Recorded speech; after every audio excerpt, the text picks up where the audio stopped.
jadi inspirasi bagi kita.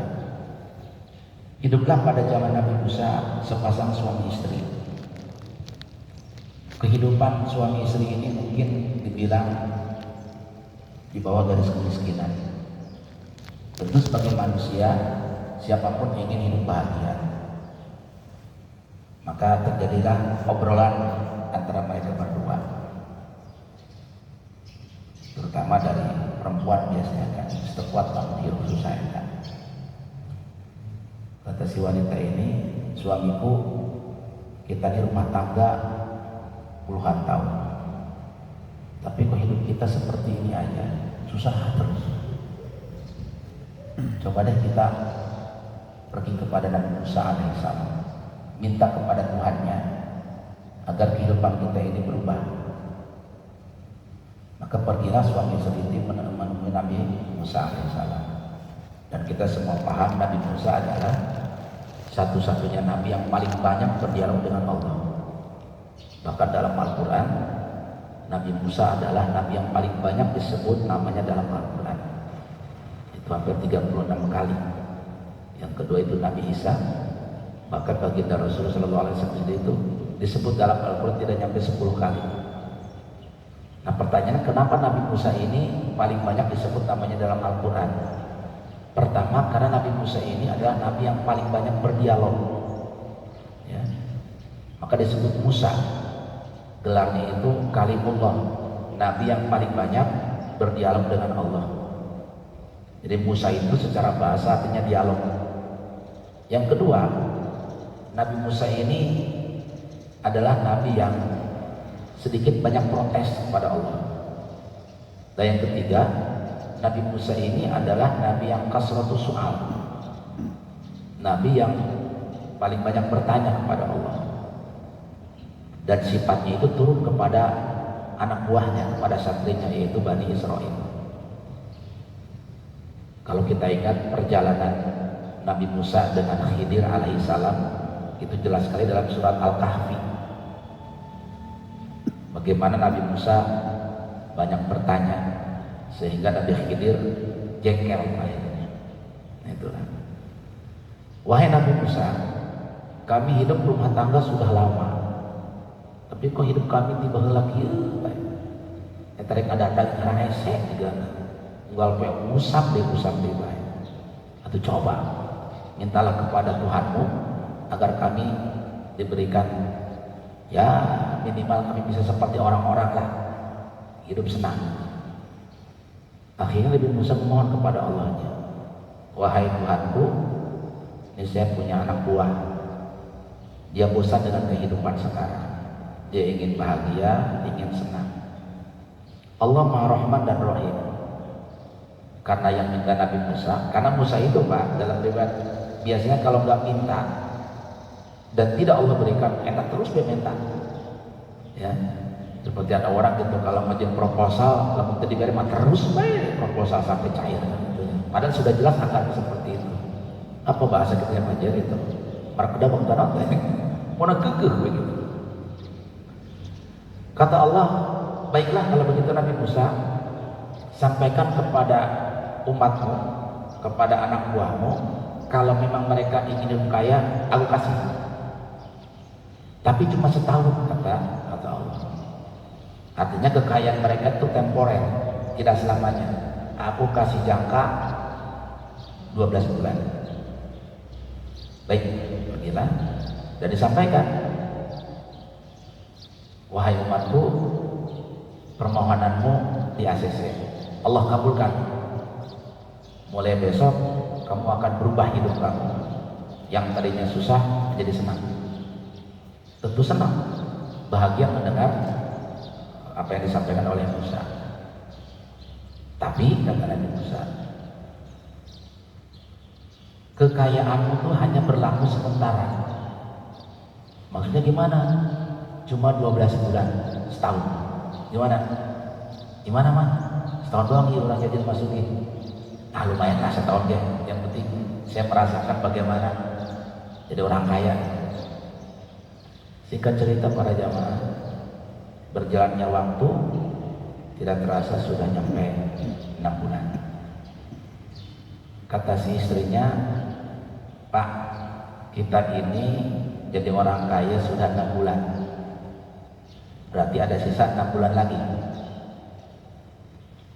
Jadi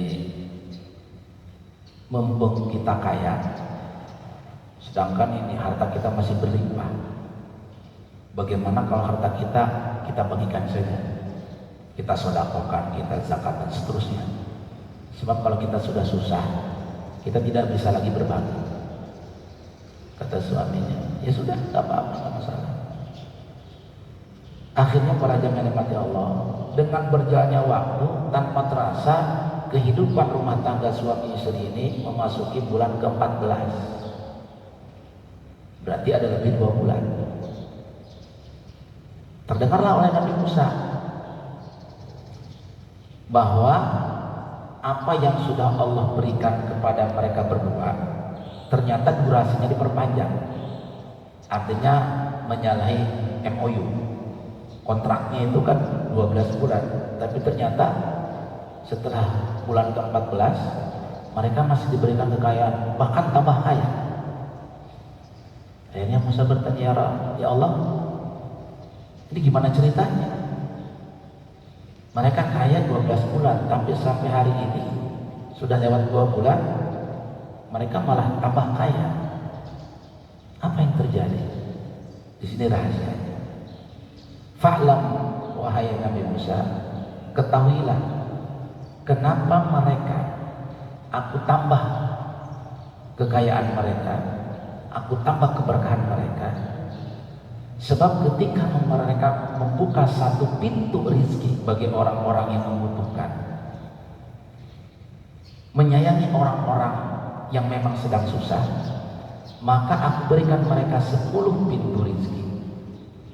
Ketika aku berikan mereka amanah kekayaan, maka aku tambah kekayaan mereka karena mereka bersyukur dengan apa yang sudah mereka terima. Itulah salah satu bentuk janji Allah, siapapun yang bersyukur pasti akan Allah tambah nikmatnya. Tapi sebaliknya, apabila kita kufur, inna azabi lasyadid, berarti siksa Allah sangat pedih. Kemudian Allah juga sudah berjanji kepada hambanya, apabila mereka mengingatku, maka aku akan mengingat mereka. Fadhkuruni adzkurkum. Nah, ulama kadang-kadang ingat ke Allah lamun keur susah. Susah karena ingat ke Allah. Tapi lamun keur senang, eta sok poho ke Allah. Padahal ketika kita ingat Allah, maka Allah pun akan mengingat kita. Itu semua janji Allah yang tidak mungkin diingkari. Termasuk di dalam berdoa, siapapun yang meminta pasti akan Allah kabulkan. Nah, bulan Ramadan adalah waktu yang paling baik untuk berdoa. Pertanyaannya, kita berdoa siang malam melalui pintu sholat fardu, melalui pintu sholat nawafil.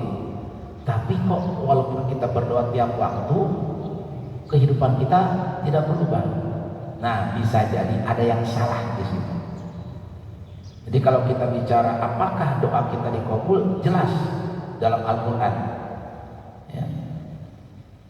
Setiap yang meminta pasti akan dikabul sama Allah. Jadi bahasanya hati-hati. Saya berdoa, kau tidak dikabul. Bukan tidak dikabul, belum dikabul. Kamu dulu rajin sholat tahajud, sholat duha. Kau sekarang mah sudah gak pernah lagi. Emang kamu gak pernah berdoa? Doa kabar jadi berek. Nah ini. Makanya ada ayat yang berkata, Idza da'ana. Ini kalau kita kupas dari sisi tahu sorok ini ya, ilmu santri ini luar biasa. Maka apabila hambaku meminta, apabila di sini daik minta bejum Allah, maka akan aku kasih mereka. Masalahnya kita tidak kita tidak pernah mau meminta. Kata siapa kita tidak minta? Pada sholat kita berdoa, sebelum sholat kita berdoa. Itu teorinya. Tapi prakteknya yang dimaksud dengan apabila di sini kita banyak yang tidak sabar di dalam berdoa. Oleh karena itu ada satu ungkapan yang menarik dari Khalifah Umar bin Khattab yang mengkhawatirkan dalam hidup kita bukan doa kita yang tidak dikabul sama Allah, tapi yang paling mengkhawatirkan apabila Allah tidak memberikan kesempatan kita untuk berdoa. Di sini masalahnya, Pak. Karena banyak orang merasa sudah kaya, senang hidupnya, dia tidak mau lagi berdoa.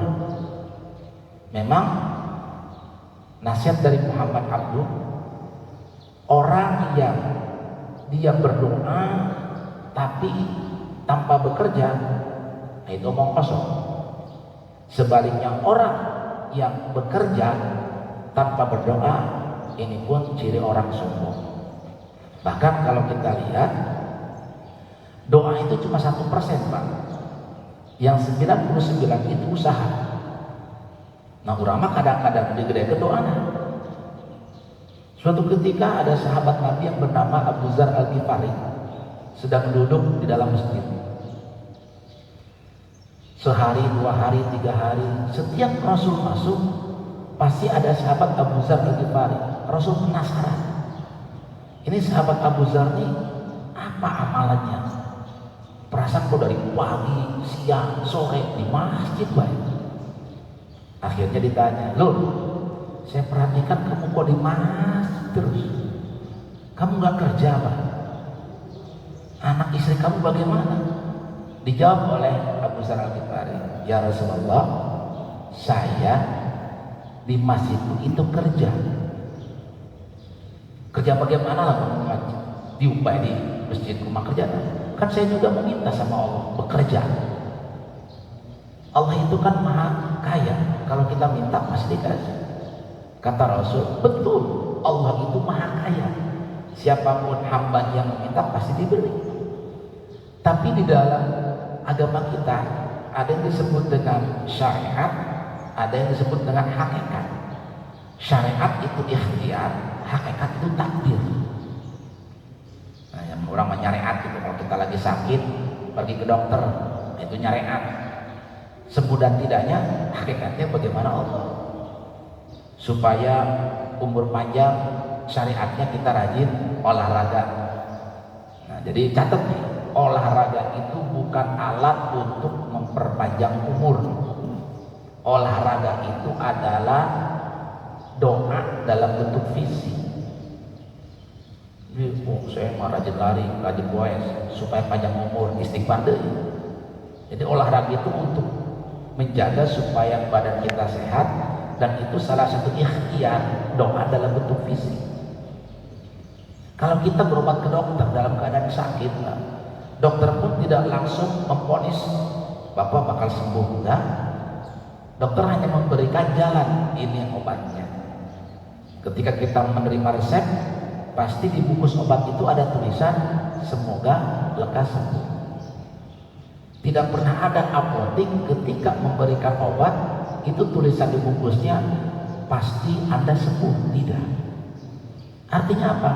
Dokter pun hanya bisa berikhtiar. Kadang-kadang ketika kita sakit, bukannya langsung diobati, dokter malah bertanya,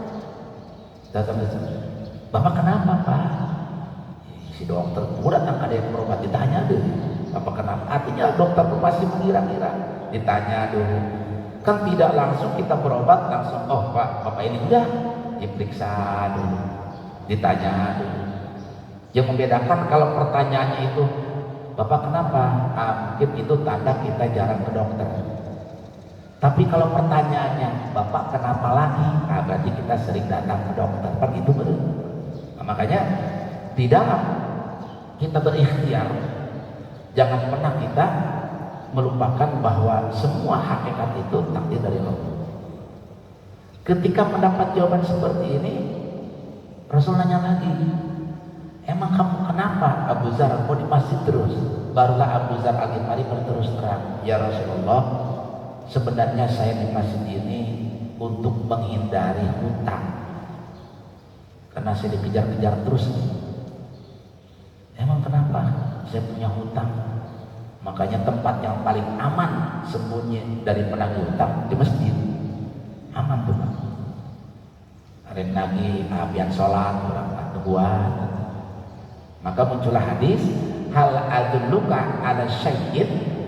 Saya kasih doa ya kata Rasul, agar kamu diberikan jalan oleh Allah supaya terbebas dari hutang. Yang doanya sering kita baca, Allahumma inna na'udzubika minad dain. Ya Allah, saya berlindung kepadamu dari hutang-hutang yang sulit untuk dibayar. Nah, banyak umat Islam yang memahami doa ini.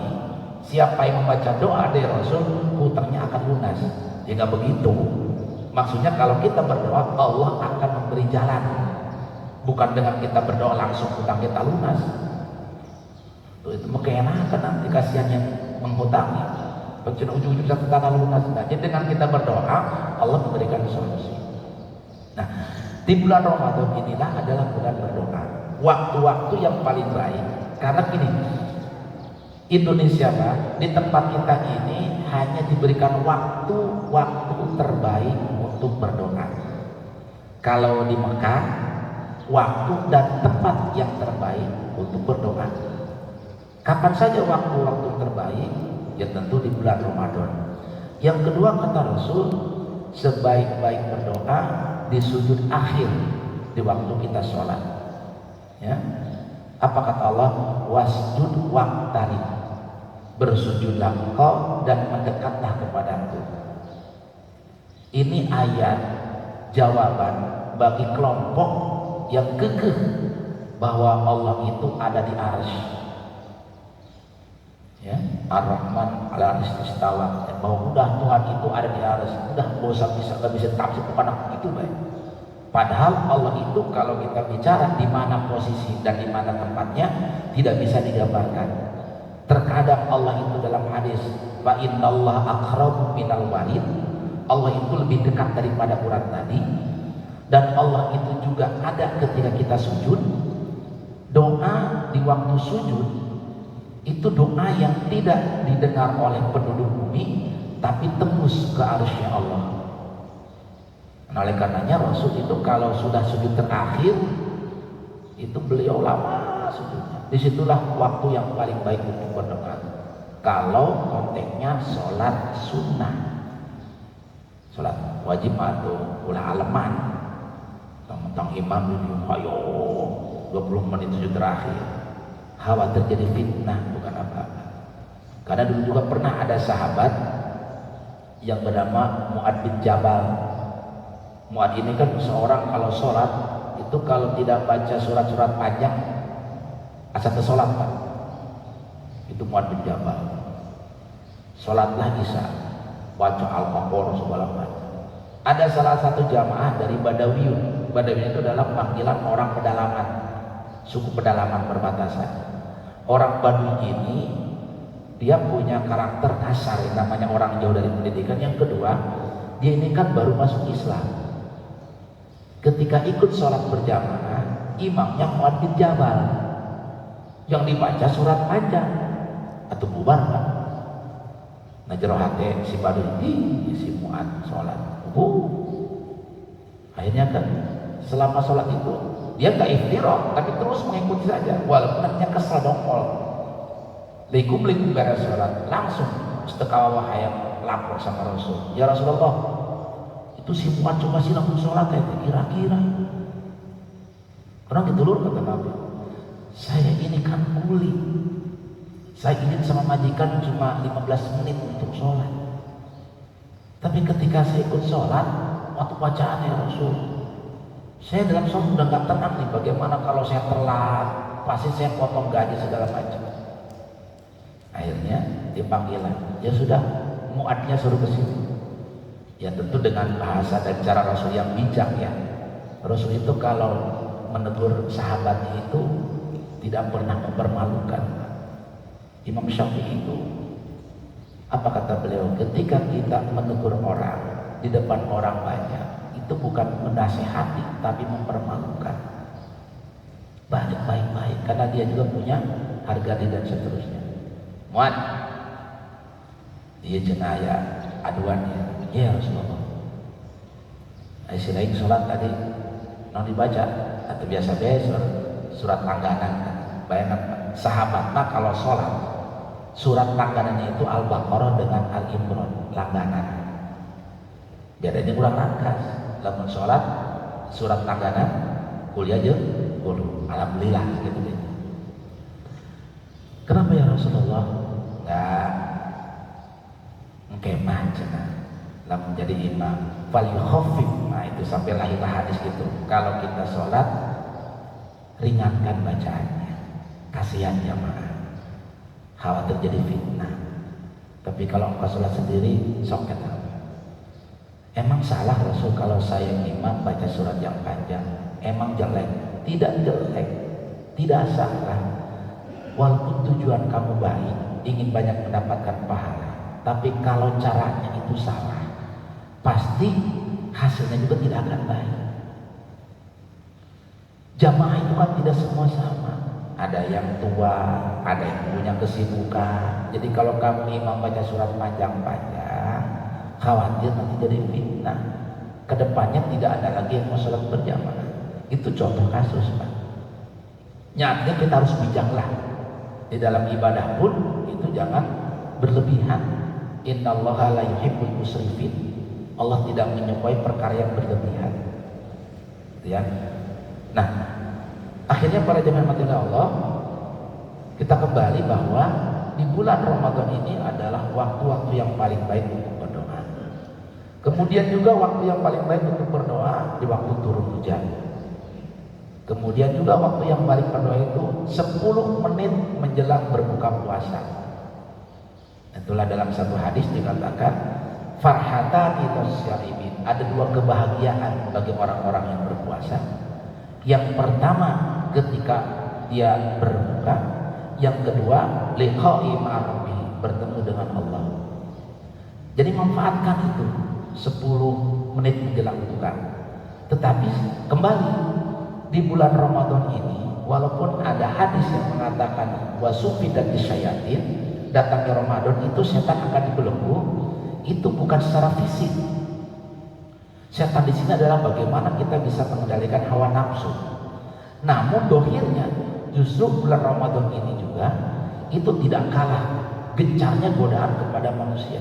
Terutama biasanya setan ini akan menjebak kita dengan godaan-godaan yang justru kita meninggalkan hal-hal yang utama. Contoh,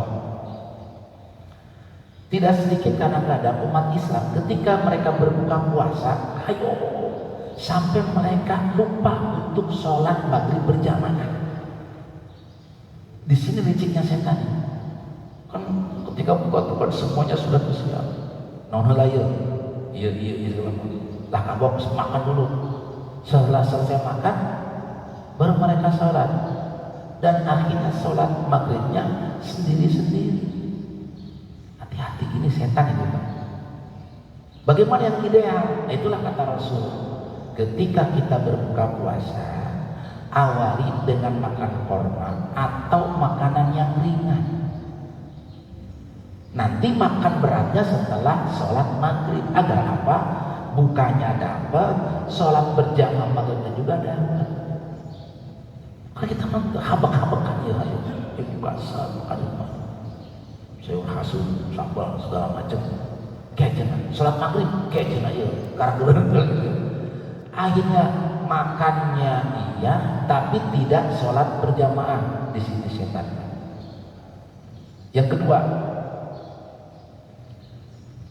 kadang-kadang umat Islam setelah sholat isya, mereka banyak yang tidak melaksanakan ba'da isya, ba'diyah isya. Mereka malah menunggu sholat tarawih.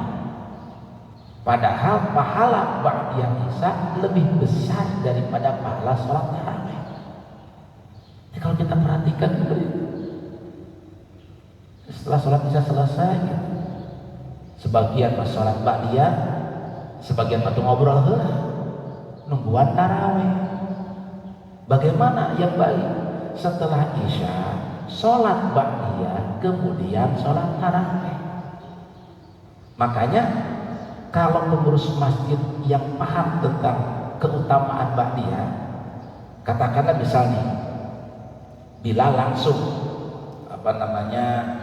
ngasih komando, itu kalau jamaah yang paham, walaupun tidak ada jeda waktu untuk sholat ba'diyah, mereka melakukannya setelah sholat tarawih. Ustaz, kan kalau tarawih langsung ditutup oleh witir, sedangkan la sholat ba'dal witri, tidak ada sholat setelah sholat witir. Ini pendapat Imam Abu Hanifah. Tetapi pendapat Imam Syafi'i, boleh kita melaksanakan sholat nawafil. Sholat nawafil itu sholat sunnah. Jadi sunnah itu bukan nama sholat, sunnah itu hukum sholat, nama sholatnya nawafil. Fatahajjat bihi nafilatal lak. Nah, jadi harus dibedakan. Sholat tahajud itu sholat apa? Sholat sunnah, bukan sholat tahajud, sholat duha, sholat hajat. Itu namanya sholat nawafil, hukumnya sunnah. Sholat maghrib, isya, subuh, itu sholat apa? Itu bukan sholat wajib, itu sholat fardun, hukumnya wajib. Jadi wajib itu bukan nama sholat, wajib itu adalah hukum dari sholat. Sunnah itu bukan nama sholat, tapi sunnah itu nama daripada sholat. Adapun hukumnya namanya nawafil, jamak daripada nafilah. Fatahajjat bihi nafilatan lak.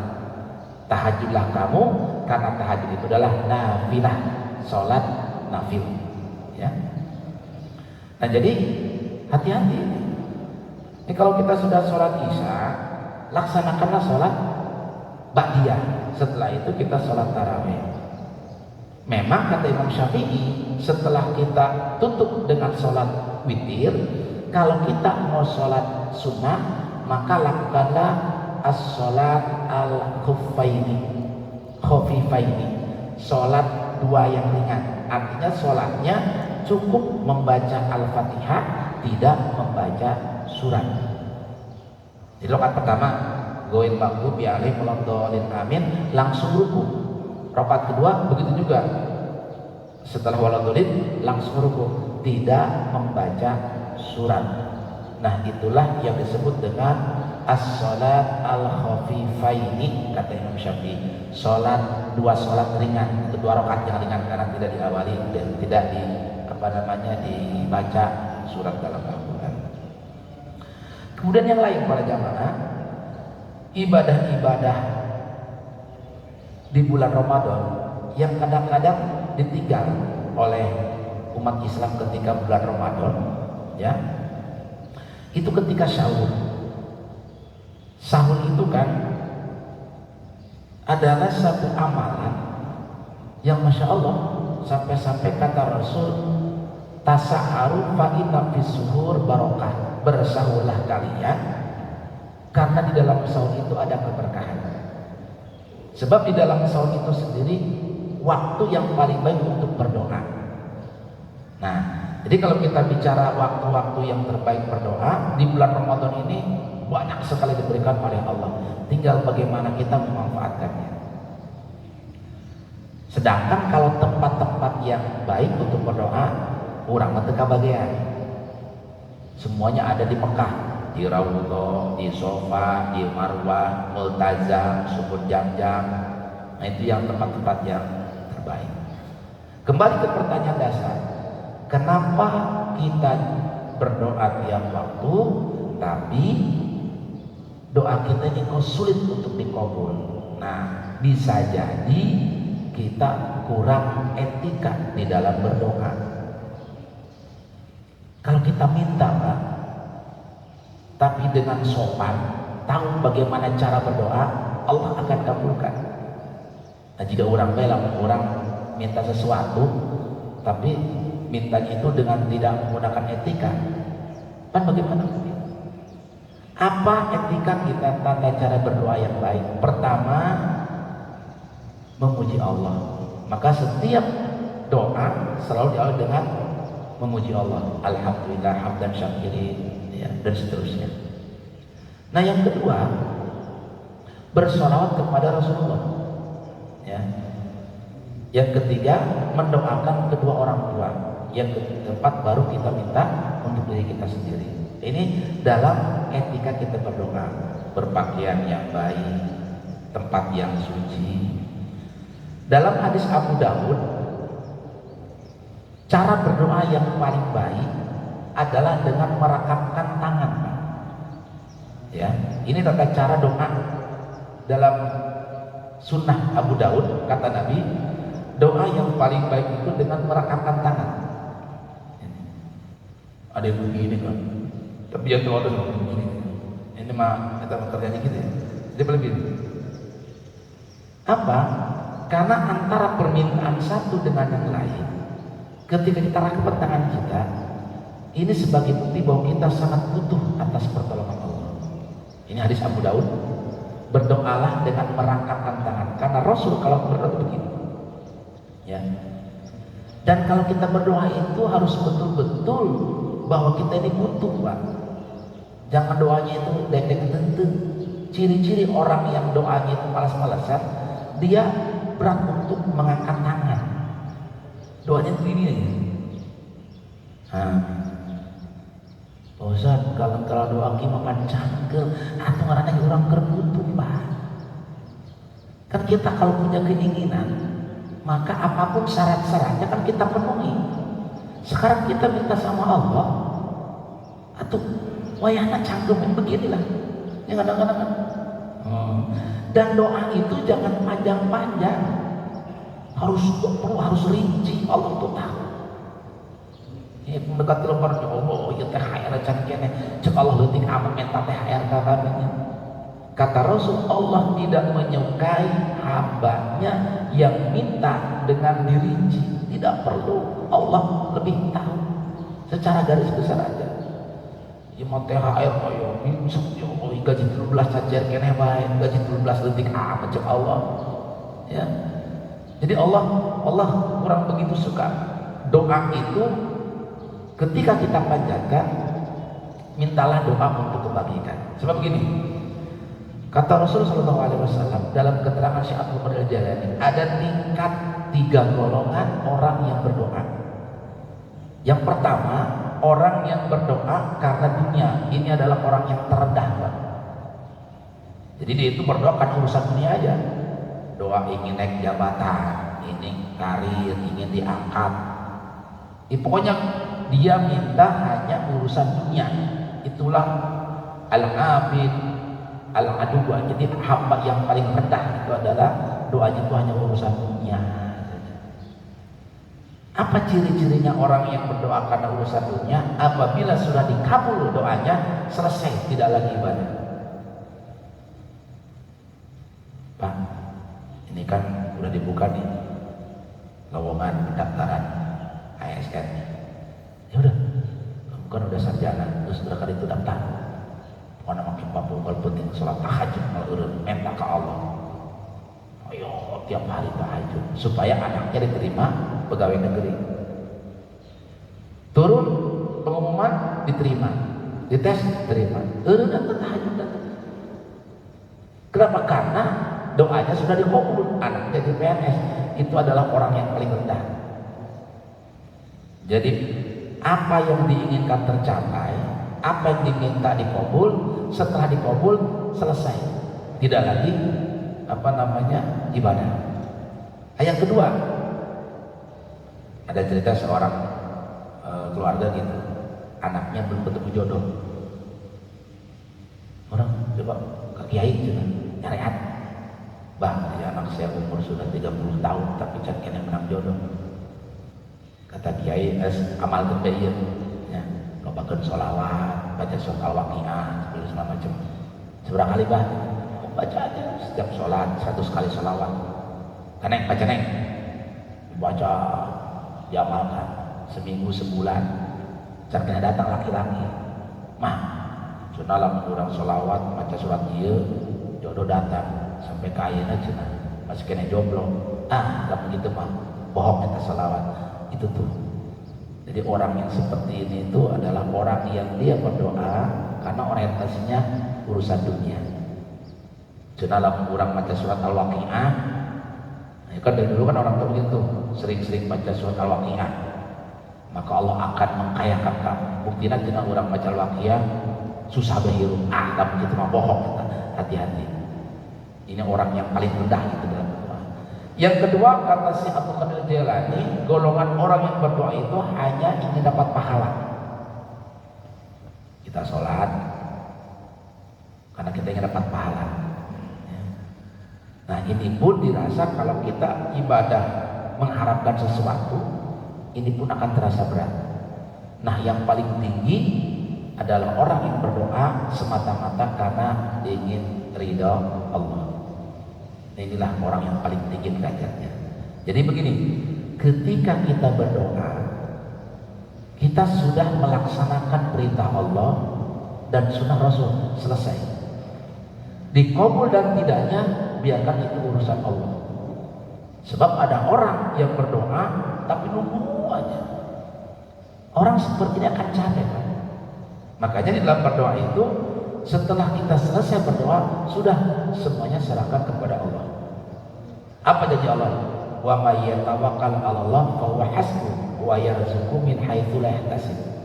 Orang yang bertawakal, maka hasbuh itu artinya akan Allah hitung, akan Allah catat. Wa yarzuqhu min haitsu la yahtasib, dan akan diberikan rezeki dari arah yang tidak terduga.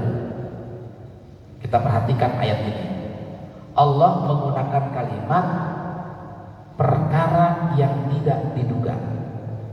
Allah berikan rezeki dari arah yang tidak diduga. Tidak menggunakan ayat dari arah yang tidak diketahui. Apa bedanya antara yang tidak diketahui dan tidak diduga? Secara rasa akan beda. Misal Pak Jaya gaji ke-14 pensiunan cair ya, tidak ada disebut nama cair pada bulan ini. Ada pengumuman akan cair tapi tidak tahu tanggal berapanya. Nah itu. Nah ketika diumumkan bahwa cairnya nanti hari Senin, senang kita mendengar. Kasus yang kedua, orang berngalamu, orang ngobrol kira kita jadi cair segala macam. Ujung-ujung tidak ada pemberitahuan, tidak ada pengumuman, tiba-tiba ada yang ngasih tahu, cek di ATM berapa, udah masuk tuh. Kira-kira senangnya lebih mana, antara yang pertama atau yang kedua? Lebih senang yang kedua, walaupun sama-sama bahagianya, tapi tingkat kebahagiaannya itu lebih daripada orang yang mendapatkan rezeki. Dia sudah tahu bakal dapat rezeki, tapi sudah diberi, sudah diumumkan. Beda dengan orang yang memang kerngalamu, ujung-ujung tiba-tiba dapat uang, sesuatu yang tidak diduga. Makanya Allah menggunakan kata min haitsu la yahtasib, akan mendapatkan rezeki dari arah yang tidak diduga, bukan dari arah yang tidak diketahui. Ini beda rasanya. Nah oleh karenanya para jemaah oleh Allah, ketika kita berdoa, jadi serahkan kepada Allah. Tidak perlu kita harus tunggu segala macam, karena yakin dari ayat ini sudah ada janji dari Allah. Fa idza sa'alaka ibadi fa inni qarib ujibu da'watad da'i idza da'ani. Udah tinggal minta saja, pasti akan aku berikan. Nah oleh karenanya, di dalam tingkatan-tingkatan orang berdoa, ada yang untuk dunia doa, ada yang dia meminta agar diberikan pahala. Yang paling tinggi adalah orang yang berdoa karena memang ingin ridha Allah. Dikasih dan tidak dikasih itu urusan Allah. Makanya orang yang ketiga ini yang paling tinggi derajat dalam berdoa, ketika dia meminta Allah belum mengabulkan, dia tidak putus asa. Sebab apa? Di dalam doa itu sendiri ada tiga gelombang. Yang pertama, ada yang doanya itu kontan, dikasih Allah, cash and carry. Nah ini mah kayaknya doanya para nabi dan para rasul. Jadi kita mah jarang yang dikasih kontan. Sebab apa? Sejarah membuktikan Ternyata ketika manusia meminta dan kontak diberi, mereka lupa kepada yang memberi. Sudah banyak dalam Al-Quran diceritakan bagaimana kisahnya Namrud, kisahnya Qarun, kisahnya Fir'aun, Yudas dan seterusnya. Makanya melihat itu, manusia kita minta tidak langsung cash dikasih, tapi kita main kedua, apa? Dikredit. Sebab apa? Manusia itu ketika diuji dengan kesenangan, banyak yang tidak lulusnya.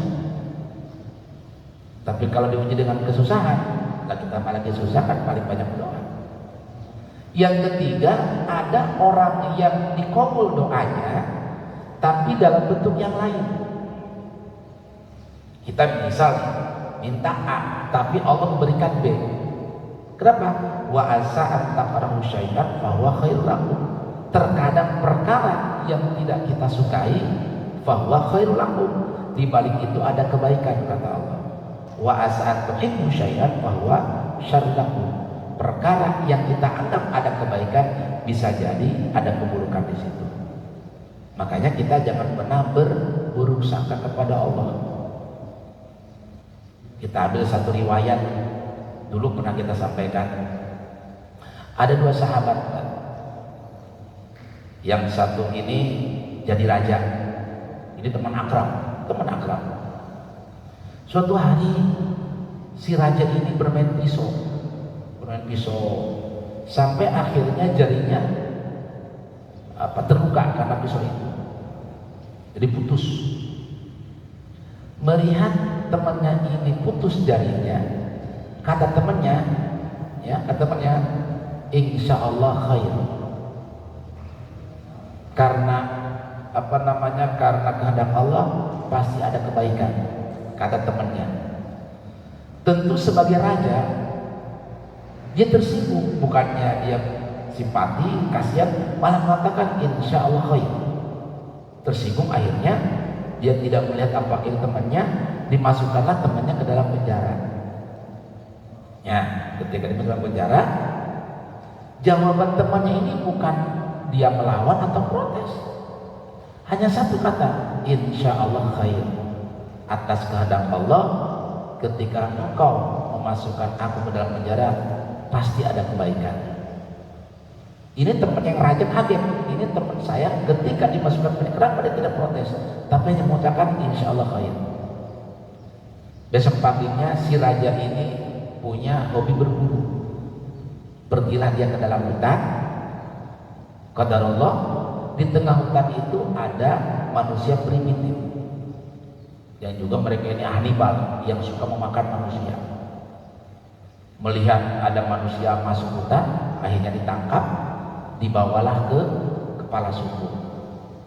Bos, kita dapat buruan nih, bagus tubuhnya, karena lagi raja iya ya, mengkel sekal gitu kan. Nah, ada satu tradisi di komunitas primitif itu, orang-orang, jadi mereka kalau mendapatkan buruan mangsa itu mereka persembahkan darahnya, tapi syaratnya kondisi tubuhnya harus sempurna, tidak boleh cacat. Kata kepala sukunya, periksa.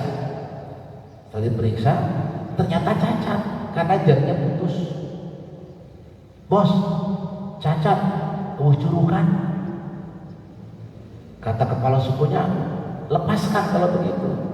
Karena dalam tradisi kita tidak boleh ketika kita mempersembahkan korban itu yang cacat. Kalau dia cacat, walaupun tubuhnya bagus, itu tidak akan berlaku. Lepaskan. Akhirnya dilepaskan. Sepanjang jalan si raja ini berpikir, kalau seandainya jari saya tidak putus, mungkin saya pulang tinggal nama, daging saya pasti dimakan. Oh, inilah hikmahnya kenapa jari saya putus. Ketika dia melihat jari yang putus, dia teringat temannya yang dimasukkan ke dalam penjara. Dia tidak sabar, ingin sampai. Setelah nyampe di istana, dia nyuruh pengawalnya keluarkan si Fulan, dipanggil. Dia cerita bla bla bla bla bla. Baru terbukti ternyata omongan kamu yang kalau seandainya jari saya tidak putus, mungkin saya tinggal nama.